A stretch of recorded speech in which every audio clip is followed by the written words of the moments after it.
Beneath my wife's skirt lay a man's tie. It was a deep blue silk tie, its texture smooth as water, its pattern understated and reserved. I recognized it because it wasn't mine. Darling, Lin Ji's face instantly turned deathly pale, as if all the blood had been drained from it. Her hands trembled, her skirt clutched and wrinkled. She wanted to say something, but her lips quivered twice, ultimately failing to form a single complete word. I bent down, slowly picking up the tie. The feel of the silk was familiar, yet alien. Familiar because I'd seen it before. Alien because it shouldn't have been on my home floor, much less fallen from beneath my wife's skirt. Go take a shower. I'll heat up dinner, I heard myself say. My voice was calm, just like always. Lin Ji froze for a moment, seemingly not expecting me to say that. She bit her lip, then turned and hurried towards the bathroom. As she passed me, her skirt brushed against the back of my hand, carrying a faint, unfamiliar scent of perfume. Perfume. I clenched the tie in my hand. In 5 years of marriage, I'd never smelled perfume on her. She had rhinitis, allergic to perfume. We both knew what this meant. But right now, I just wanted to sit alone quietly for a while. The sound of the shower started in the bathroom. I walked over to the sofa and sat down. This was my favorite spot where I could see the entire living room. My gaze swept over the photo frame on the coffee table. It was our wedding picture. In the photo, Lin Ji wore a pristine white wedding dress, smiling like an angel. We'd known each other for 8 years, married for 5. She was my everything. Everyone envied our marriage. Even her best friend said Lin Ji must have done something incredibly good in a past life to marry me. Outsiders only knew I was successful in my career, but they didn't know I'd given up 3 promotion opportunities to spend more time with her. She said she was afraid I'd be too busy, that she couldn't live without me. I'd rather be an ordinary VP and leave work on time every day to be with her. Thinking back now, all the signs had already revealed the truth. I just hadn't wanted to believe it. 3 months ago, she started working overtime frequently. Work at a design firm is busy, that's normal. But no matter how busy she was before, she'd always call or text me.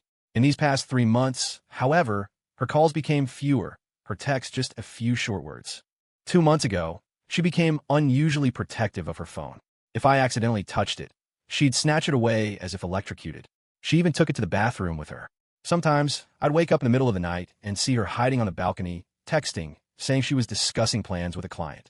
A month ago, she suddenly started dressing up. She got a new hairstyle, bought a lot of new clothes. She even got her nails done, saying it was to look more professional when meeting clients. But she used to hate the smell of nail polish. Darling, what do you think of this outfit? Does it suit me? She'd ask, twirling in front of the mirror like a happy butterfly. Beautiful, I'd say sincerely. She looked good in anything. Really? You're not just humoring me, are you? She'd pout, glancing at me. When have I ever humored you? I'd walk over and hug her from behind. My Gigi looks beautiful in anything. She'd smile at me in the mirror but turn her head slightly, avoiding my kiss. I should have realized it then. Guilt was hidden behind that smile. 2 weekends ago, she said her company was having a team-building event out of town for 3 days. I offered to drive her, but she refused. She said she was going with colleagues on a bus. Don't worry, it's just to relax a bit. She kissed me on the cheek, smiling, luggage in tow. Wait for me to come back. I watched her walk away. In that moment, a wave of unease washed over me. It turned out my intuition had been warning me all along. I just hadn't wanted to believe it. The day she returned, I went to pick her up. From a distance, I saw her standing by the roadside, waiting for me. I remember it was very cold that day. She had her neck tucked in, her scarf wrapped tightly around her. I pulled the car up in front of her and honked twice. Darling, she said, smiling as she got into the car. Did you miss me? I did. I reached over to help her with her seatbelt and accidentally brushed her neck. She flinched instinctively. In that instant, I saw it. On her neck, there was a telltale red mark. My hand paused for a second. I pretended not to see it and continued fastening her seatbelt. She seemed to realize something too and quickly adjusted her scarf. On the way, she chattered nonstop about the team-building event, how beautiful the scenic area was, how much fun she'd had, but her voice carried a slight, unnatural tremor. That night, she said she was tired and went to bed early. I lay beside her, looking at her sleeping face, my heart twisting in agony. I started going through her phone. She had set a password. I tried a few times without success. Just as I was about to give up, I suddenly remembered she'd recently changed her password to her birthday. How ironic. Her old password had always been my birthday. Scrolling through her call logs and messages, one name stood out from the past month. Mr. K. There were texts almost every day, from morning till night. The content seemed work-related, but there was an undercurrent of intimacy between the lines. I remembered this Mr. K. He was a major client of Lin Ji's company, supposedly a senior executive at some financial firm. What was his name again? Right, Meng Fong. I kept scrolling back. Sure enough, a month ago, their conversations were still normal work discussions. But starting from that point, the topics gradually became personal. This dress you're wearing today is beautiful. Your waist is so slender. I want to hold you in my arms. Miss you. Scrolling further back, I found a record of their first meeting. A dinner party 3 months ago. That's when they met. All the clues pointed to one truth. My wife had been having an affair with him for 3 months. The sound of the shower stopped. I quickly deleted the browsing history and put the phone back where it was. Lin Ji came out in her pajamas, her hair still dripping. She stood at the bathroom doorway, hesitating as if wanting to say something. Go dry your hair, don't catch a cold, I said. She nodded and quickly walked into the bedroom. The sound of the hairdryer started, as if trying to cover something up. I walked into the kitchen and turned on the gas stove. Watching the blue flame, I suddenly smiled. This home, a storm was about to break. This was the first time I'd ever lived a lie. Every morning, I'd wake up, look at my wife sleeping soundly beside me, and imagine her in another man's arms. Her slightly pouting lips as she slept soundly. What sweet nothings did they whisper in another man's ear? Honey, what do you want to eat today? I'll make it for you, she'd say, bustling around the kitchen in her apron. The scene used to warm my heart, but now it made me sick to my stomach. Had she made egg drop soup for someone else? I forced myself to stay calm. I didn't have enough evidence yet. I wanted to ruin them, to utterly destroy their reputations. Work's busy today. I might have to work overtime, she said, clearing the table and changing her shoes by the door. Every movement was so natural, as if the betrayal had never happened. Okay, be safe, I said, kissing her cheek. Her body tensed for a moment, but she quickly relaxed. You too. Don't work too hard, she said with a smile as she left. The moment the door clicked shut, my smile vanished. I walked to the window and watched her get into an unfamiliar black sedan. I memorized the license plate. Hue 8888. Such an ostentatious plate. It suited Meng Fong's status perfectly. I knew she wasn't going to work. It was Saturday, and her company was closed. I took out my phone and opened the tracking app. Her location was moving, heading towards the city center. I had planted a tracker in her bag a long time ago, hidden inside her favorite little charm. Her location stopped at the Shangri-La Hotel. How ironic. We had our wedding reception here. I opened my phone's photo gallery and scrolled to our wedding photos from 5 years ago. She was in her white wedding dress, arm in arm with me, her smile so sweet. All the guests said we were a match made in heaven. Who would have thought that 5 years later, she'd be meeting another man here for a tryst? I started searching the house for evidence. Her wardrobe, her desk, her vanity, I didn't miss a single corner. In the bottom drawer of her vanity, I found an exquisite jewelry box. I opened it. A diamond necklace lay quietly on the velvet lining. I never bought her such expensive jewelry. She always said she didn't like flashy things. Underneath the box was a card. Happy birthday, my love. Signed, K. My hands were trembling. Last month was her birthday. I had specially taken a day off to take her to her favorite Japanese restaurant. She'd said it was her happiest birthday ever. It turned out she'd received 2 birthday gifts. Continuing my search, I found a few photos tucked inside one of her notebooks.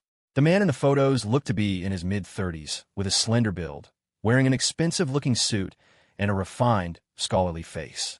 I had to admit, this Meng Fong was indeed quite handsome. On the back of the photos was a date, September 15th, the exact day they first met. I opened the notebook. It was filled with densely packed handwriting. It was her diary. Met someone interesting today. He's special, not like other clients who are always so standoffish. Talking to him was fun. For the first time, work felt easy. Saw him again. He invited me for afternoon tea and ordered my favorite dessert. How did he know I liked hazelnut mousse? Even my husband doesn't remember my taste. He said he likes me. What should I do? I'm married, but he makes my heart flutter like a young girl's. My husband is good to me, but it's too plain. I need some excitement. I need to feel loved. We kissed for the first time today. His kiss was so gentle, completely different from my husband's. I know this is betrayal, but I can't control myself. So this is what cheating feels like, thrilling and sweet. Every word, every sentence stabbed into my heart like a knife. When exactly did our marriage start to fall apart? Was it because I was too boring, or was this just her nature? Putting down the notebook, I opened my computer. I logged into her email account and, just as I'd suspected, found many suggestive emails in her inbox.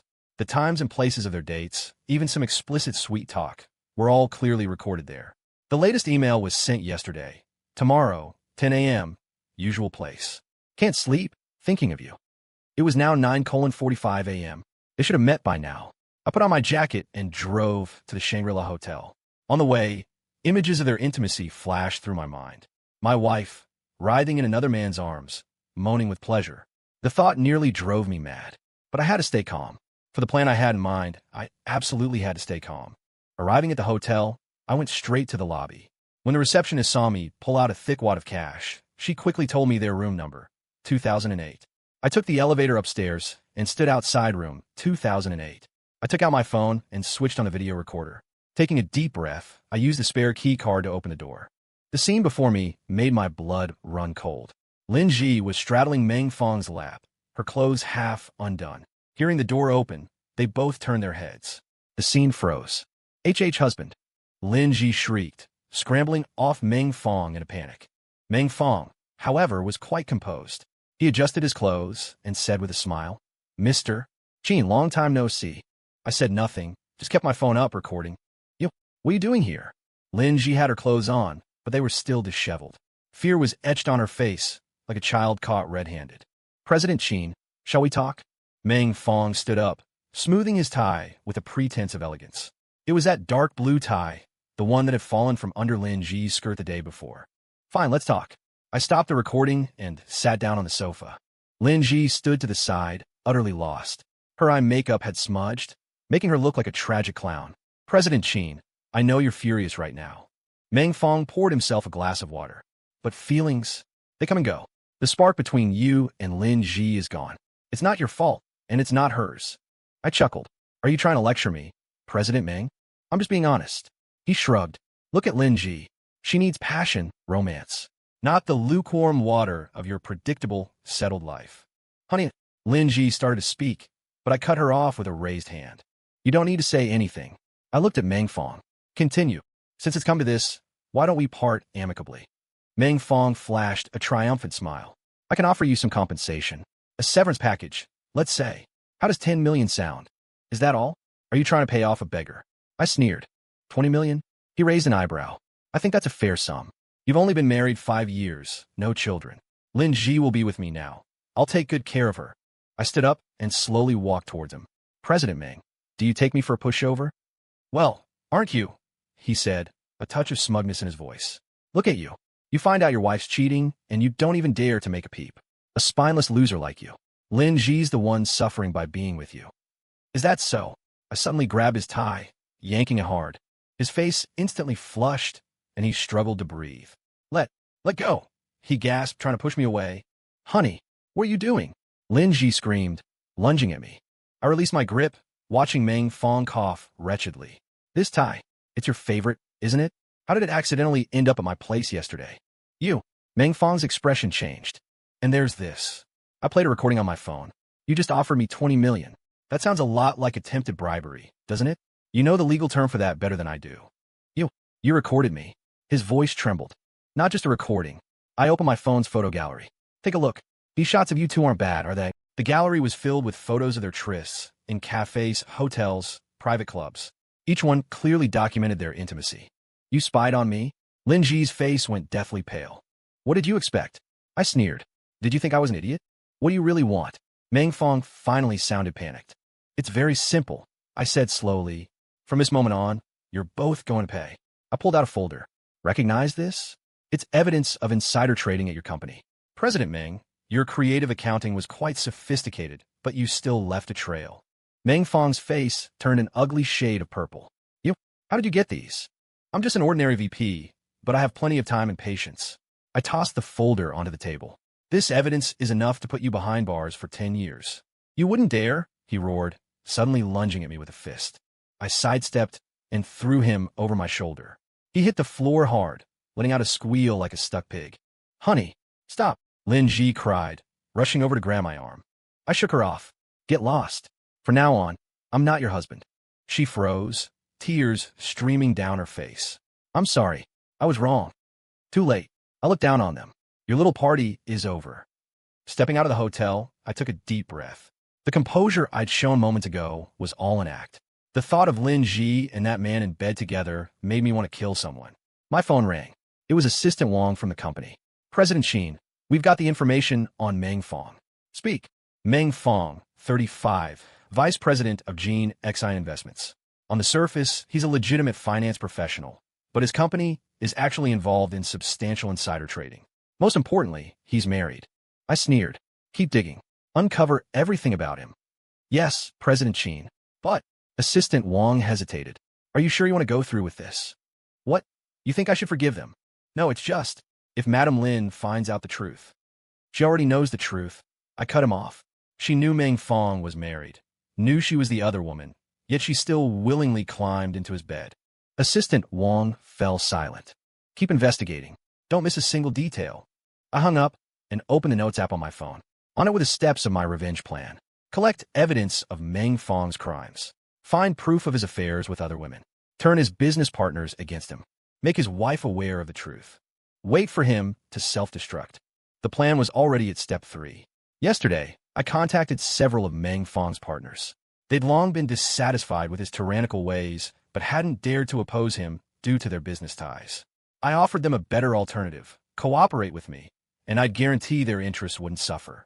In exchange, they had to help me by handing over all evidence of Meng Fong's illegal activities. Just do as I say, and I guarantee Meng Fong will be utterly ruined. I showed them the evidence I had. Otherwise, do you think he'll spare you? They quickly agreed. Human nature, isn't it? When profit is at stake, loyalty means nothing. Now, all that was left was for Meng Fong to walk into the trap himself. Back home, Lin Ji hadn't returned yet. I turned on my computer and logged into her social media account. I had saved all her chat logs with Meng Fong from the past few days. The latest message was sent just a moment ago. My husband knows. What should I do? Meng Fong replied. Don't worry, I'm here. Once I've made arrangements, we'll leave this place. Lin Ji, but he has evidence. Meng Fong. Evidence? So what? Worst case, we just give him some money. What can a loser like him do to me? I scoffed. Meng Fong, you really think I'm a pushover? Just as I was thinking this, the doorbell rang. I opened it to find Lin Ji. She looked completely haggard, her makeup unretouched. Honey, she looked at me timidly. Pack your things and get out, I said without looking back, walking into the study. No, she rushed over and clung to my leg. Honey, I was wrong. I truly know I was wrong. Please, forgive me just this once, okay? I looked down at her. You were such a slut in bed. Why are you playing the pitiful victim now? Her face instantly turned deathly pale. Are you still the man I know? When you betrayed me, why didn't you ask yourself if you were still the person I knew? I forcefully shook her off.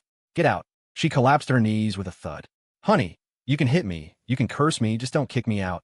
I can't live without you. Can't live without me? I crouched down, looking at her. Or can't you live without this house? She froze. Did you think I wouldn't find out? I sneered. What did Meng Fong promise you? A mansion? Designer bags? A trip around the world? No, it's not like that.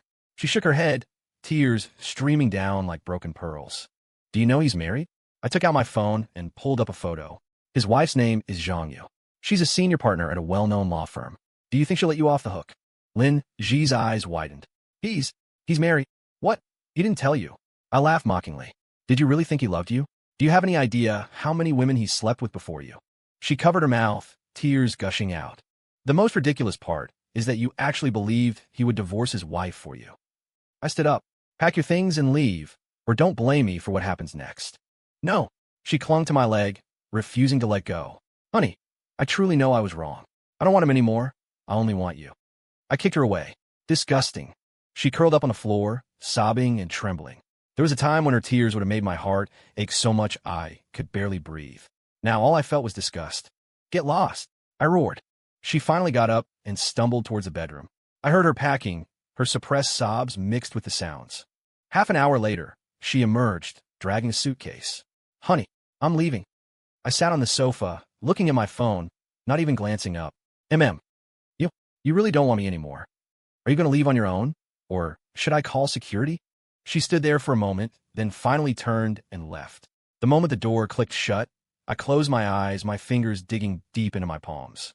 It hurt, but it wasn't even a fraction of the pain in my heart. I opened my phone and sent a message to Assistant Wang. Proceed. He quickly replied, Understood. Meng Fong, the game has only just begun. The next morning, Jinxin investment imploded. Several of Meng Fong's business partners jointly reported him, alleging massive insider trading within the company. The evidence was irrefutable, and the police launched an investigation. Meng Fong's phone was unreachable, his office locked. Rumor had it he'd bolted from the company first thing in the morning. Watching the news, a cold smirk touched my lips.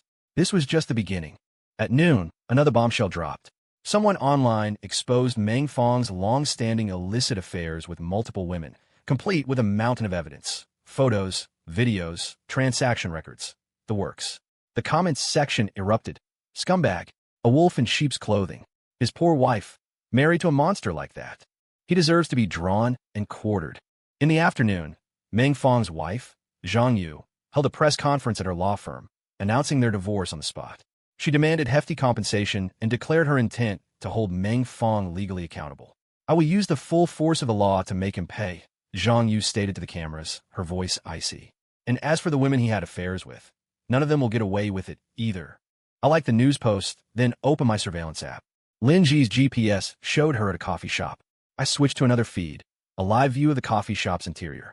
Lin Ji was huddled in a corner, on the phone. Though I couldn't hear, her expression screamed panic. It had to be Meng Fong on the other end. It seemed he had bigger problems than her now. Sure enough, Lin Ji soon started crying. She mumbled something while wiping her tears, then angrily ended the call. Silly woman. Only realizing now that she'd been played, I put my phone away and called Assistant Wang. "Is everything set?" "All set, Mr. Chin," Assistant Wang replied. "Lawyer Zhang has agreed. She'll meet with Mrs. Lin tomorrow to talk." Good. I hung up and leaned back in my chair. Revenge felt good. So damn good. At 9 that night, Lin Ji suddenly appeared at my doorstep. She looked utterly haggard, her eyes swollen like peaches from crying. "Hubby," she whimpered, looking at me pitifully. "Can I come in?" I sized her up. "What is it?" I want to talk to you." "There's nothing to talk about." I moved to close the door. "Please." She pressed against the door. "Just 5 minutes, okay?" I hesitated, then let her in. Like a chastened child, she sat gingerly on the sofa. "Hubby, did you know all along that Meng Fong was married?" Then why didn't you tell me?" "Tell you?" I sneered. "Would you have believed me?" She lowered her head. "I'm sorry." If sorry fixed everything, what would be the point of police? I know I was wrong. She started to cry. "He lied to me, said he was single, that he'd marry me. I really thought he meant it." "So?" I stared at her. "You think that's an excuse?" "No," she sobbed. I just lost my head for a moment." "Lost your head?" I scoffed. "That's not what you said when you were with him at the hotel." "What was it you said? That I was too dull? That you needed passion?" She froze. How did you know?" "What do you think?" I produced her diary. Quite the moving entry. "His kisses are so tender, nothing like my husband's. Sound familiar?" Her face went deathly pale. You read my diary. What does it sting?" I threw the diary in her face.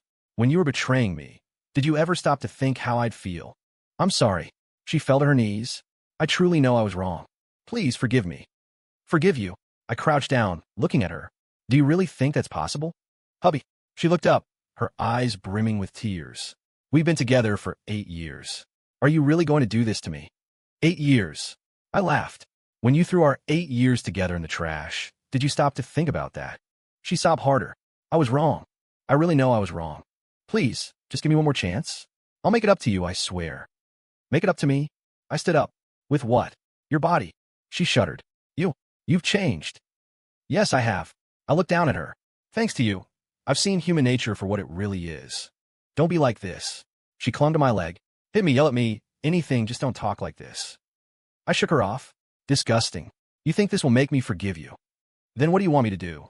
She looked up, her eyes suddenly turning vicious. "You're just getting back at me, aren't you? Today's news. That was you, wasn't it?" I smiled. "Finally showing your true colors?" "It was you, wasn't it?" She stood up, shrieking hysterically. "You set him up on purpose, just to get back at me." "That's right. It was me." I watched her crazed expression. "What? Feeling sorry for your lover boy now? You've gone too far." She lunged at me. "What right do you have to do this to him? He's 100 times the man you are." I grabbed her wrist. "Oh yeah? Then go find him. What's wrong? Did he dump you?" Her face twisted. "Shut up. So he really did dump you." I let go of her. "He can barely save his own skin right now. What makes you think he has time for you?" You're so cruel," she cried, covering her face. "You deliberately set out to destroy us." "I destroyed you?" I sneered. You brought this on yourselves. You have to face the consequences. You'll come to a bad end, she screamed. I curse you. Smack. I slapped her across the face. She stumbled back, staring at me in disbelief.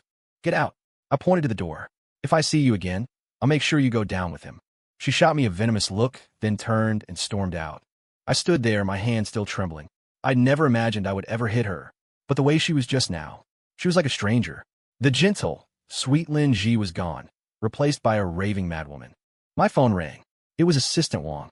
Mr. Qin, something's come up. Go on. Meng Fong booked a flight for tomorrow. Looks like he's planning to skip town. A cold laugh escaped me. Have you notified the police? Already done. Good. I hung up and sent Zhang Yu a message. Did you get everything? She replied quickly. Received. Thanks. This evidence will be more than he can handle. My pleasure. A win-win. Putting down my phone, I walked out onto the balcony. The night was beautiful, the stars bright. Lin Ji, you said I'd changed? I'll show you just how much more ruthless I can be. The moment the news aired, it was all over. Meng Fong, vice president of Gene Exine Investments, has been arrested by the police on suspicion of insider trading. The case is under further investigation. I turned off the TV and called Assistant Wang. How are things progressing? Everything's going according to plan. Meng Fong's assets have been frozen, and his overseas accounts have been locked down. What about his wife? Lawyer Zhang has already filed for divorce, demanding a division of assets. The compensation claim alone is 200 million. I chuckled. Can he still keep up the act? Completely broken down, Assistant Wang said. Heard he's in the detention center, crying like a baby, screaming he's been framed. Framed? I scoffed. The evidence is irrefutable. What more can he say? Oh, Mr. Qin, about Mrs. Lin. What about her? She's been waiting for you at the company in trance. I glanced at the heavy rain outside. How long? Since this morning. 6 hours now. I walked to the window. Sure enough, she was standing at the main entrance, drenched to the bone, like a drowned rat. Let her be. I hung up and continued with my work. An hour later, Assistant Wang called again. Mr. Qin, bad news. Mrs. Lin fainted. My hand paused. Has she been taken to the hospital? Yes, she has. Should we? Don't bother with her. I cut him off. Just carry on as usual. After hanging up, I forced myself to keep working. But the image of her fainting kept flashing in my mind. Damn it. Agitated, I stood up, grabbed my car keys, and rushed out of the office. The pungent smell of antiseptic filled the hospital corridor. I stood at the doorway of her room, looking through the glass. Lin Ji lay on the bed, her face as pale as paper, and 4 was in the back of her hand, and she was shockingly thin. Mr. Qin, Assistant Wang approached. The doctor said it's a severe cold complicated by exhaustion. I nodded. Keep an eye on her. Don't let anything happen to her. As I turned to leave, a weak voice came from the room. Hubby. I stopped but didn't turn back. Please, look at me. Her voice was laced with tears. I turned around, looking at her haggard face. What is it? You came. She struggled to sit up, tugging at the 4 line. You still care about me, don't you? You're overthinking it, I said coldly. I just don't want you dying at my company's entrance. It'd be bad for business. Tears instantly welled in her eyes. Do you really not care about our past at all? Our past? I laughed. When you were in bed with Meng Fong, did you think about our past then? She trembled. I'm sorry. I truly know I was wrong. Save it. I turned to leave. Don't go, she shrieked, her voice tearing. Please don't go. As she spoke, she actually tried to pull out her 4 needle. What do you think you're doing? I rushed over and grabbed her hand. Don't go. She hugged my waist, burying her face in my chest. Don't leave me. I smelled the antiseptic in her hair and felt a surge of irritation. Let go. No, she hugged tighter. Not unless you forgive me. You think that's possible? I pried her hands off me. Give up. We're over. No. She suddenly flew into a rage, clawing at my face. You can't do this to me. What right do you have to treat me like this? A nurse, hearing the commotion, rushed in. What's going on? Nothing, I said, restraining her flailing hands. Give her a sedative. No, she screamed, struggling. Qin Lang, I hope you die a horrible death. You devil. The nurse gave her the injection. Soon, her struggles weakened, and she finally fell unconscious. I straightened my clothes, my face stinging. In the mirror, a few bloody scratches were alarmingly visible. Mr. Qin, Assistant Wang started, then hesitated. Keep an eye on her, I said. Don't let her try anything stupid. Leaving the hospital, I lit a cigarette. The rain was still falling, but I no longer felt the cold. The next day, Meng Fong's case made the headlines. The police announced that besides insider trading, he was also found to have committed multiple other financial crimes, with the amounts involved exceeding $1 billion. Most importantly, he was found to have illicit dealings with several officials. Now things were really heating up. Meng Fong had a complete breakdown in the detention center and attempted suicide, but failed. His wife, Zhang Yu, held a press conference, tearfully denouncing his misdeeds. "He not only betrayed me, but also defiled our love," she said, wiping her tears. "I will make him pay." I liked that news story, then opened another video. It was footage of Lin Ji and Meng Fong in bed. In the video, the two were scantily clad, and the footage was explicit. Crucially, the time and place of recording were crystal clear. This was my trump card. I hit send, and the video appeared on major online forums. In less than half an hour, the topic was trending. Famous designer's affair with finance exec. Intimate photos leaked. So they were lovers after all. What a despicable pair. Support lawyer Zhang. Boycott the home wrecker. I turned off my phone and leaned back in my chair. Revenge felt damn good. That evening, Assistant Wang called. "Mr. Chi, Mrs. Lin saw the video. And she went ballistic, demanding to see you, saying you've ruined her. The nurses barely managed to restrain her." I smirked. "So she finally knows what it means to be ruined? But Mr. Chin, isn't this a bit too? What, you think I'm too cruel?" I said icily. "Then tell me, when she ripped my heart to shreds, did she ever consider the consequences?" Assistant Wang fell silent. "Keep watching her," I said. "Don't let her die. Death would be too easy for her." After hanging up, I opened my computer. Lin Ji's social media accounts were on screen, already overrun by netizens. All sorts of vile comments were everywhere. "Shameless homewrecker. Bitch, serves you right. Women like her should be drowned in a pig cage." Her company also issued a statement distancing themselves from her, announcing her contract had been terminated. Overnight, she lost everything. Her career, reputation, future, all gone. Ding. A message arrived on my phone. It was from Lin Ji. "Qin Lang, you're so cruel." I replied, "The feeling's mutual." Her, "Do you hate me that much?" Me, "What do you think?" Her, "Then why don't you just kill me?" Me, "Death would be too easy for you. I want you to live a life worse than death." She was silent for a long time, then finally sent, "Fine, I'll grant you your wish." Just as I was about to reply, Assistant Wang's call came through. "Mr. Qin, bad news. Mrs. Lin ran away from the hospital." I shot up from my seat. "When?" "Just now. A nurse went to check on her and found the bed empty." I grabbed my car keys. Checked the surveillance footage immediately. Soon, the footage showed Lin Ji in a hospital gown heading toward the hospital rooftop. Damn it. I slammed on the accelerator, my heart pounding like a drum. The hospital wasn't far. I floored it and was there in 10 minutes. I rushed into the building and headed straight for the rooftop. Pushing open the rooftop door, a blast of cold wind hit me. Lin Ji was standing on the other side of the railing, teetering precariously. "Get down," I said. She turned to look at me, a desolate smile on her face. "What? Afraid you won't be able to get your revenge if I die? You think I'd be upset if you died?" I sneered. "You think too highly of yourself." "Yeah, what am I?" she said with a bitter laugh. "Just a toy you discard after you're done with it." "You're wrong." I walked towards her, step by step. "You're not even as good as a toy. At least a toy doesn't betray its owner." Tears streamed down her face. "Qin Lang, you've changed. You weren't like this before." "Yes, I've changed," I said, standing just behind her on the rooftop. "Thanks to you, I've seen human nature for what it is." "I'm sorry." Her shoulders shook with sobs. "I really know I was wrong." "Too late," I said. "Get down. Don't make a spectacle of yourself here." "No," she suddenly screamed. "Don't think you can humiliate me again. I'll die to show you." With that, she let go of the railing. My reflexes were quick. I lunged and grabbed her arm. She struggled to break free. "Let go. Let me die." "You think dying will end it?" I yanked her back forcefully. "It's not that easy." She thrashed at me like a madwoman. "Let go of me. You devil. Why are you doing this to me?" I let her vent until she was exhausted and collapsed limply in my arms. "Why?" She sobbed, breathless. "Why are you tormenting me like this?"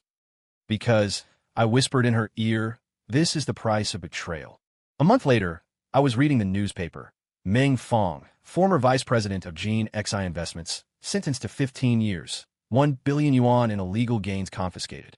The accompanying photo showed him being escorted into a prison van. The dapper financial prodigy had become a convict, utterly dejected. Putting down the paper, I opened my email. Pinned at the top was the divorce agreement from Zhang Yu. The divorce had been granted, and most of Meng Fong's assets were awarded to her. Perfect. Happy endings all around. Assistant Wang came in. Mr. Qin, an update on Mrs. Lin. Would you like to hear it? I nodded. She's still in a mental hospital. The doctors say she has severe depression, often mutters to herself that she's terribly sorry and has wronged you. I flipped through file. Keep an eye on her. Don't let her die. Yes, sir. Assistant Wang hesitated. Also, her parents came looking for you. I know. I cut them off. I've given them the money they were due.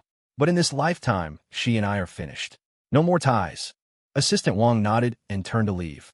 I opened a drawer and looked at the tie inside. That deep blue silk tie. I'd already cut it to shreds. Just like my heart. Our wedding photo was still on the desk, covered in a layer of dust. In it, we were smiling so sweetly. Who could have imagined it would end like this? Ring, ring. The phone rang. Mr. Gee, it's bad. Mrs. Lin.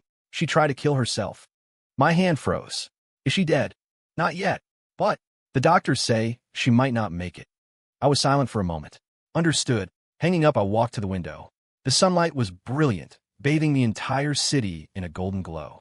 It was finally over. 3 days later, news of Lin Ji's death arrived. She had committed suicide in the mental hospital by slitting her wrists and had bled to death.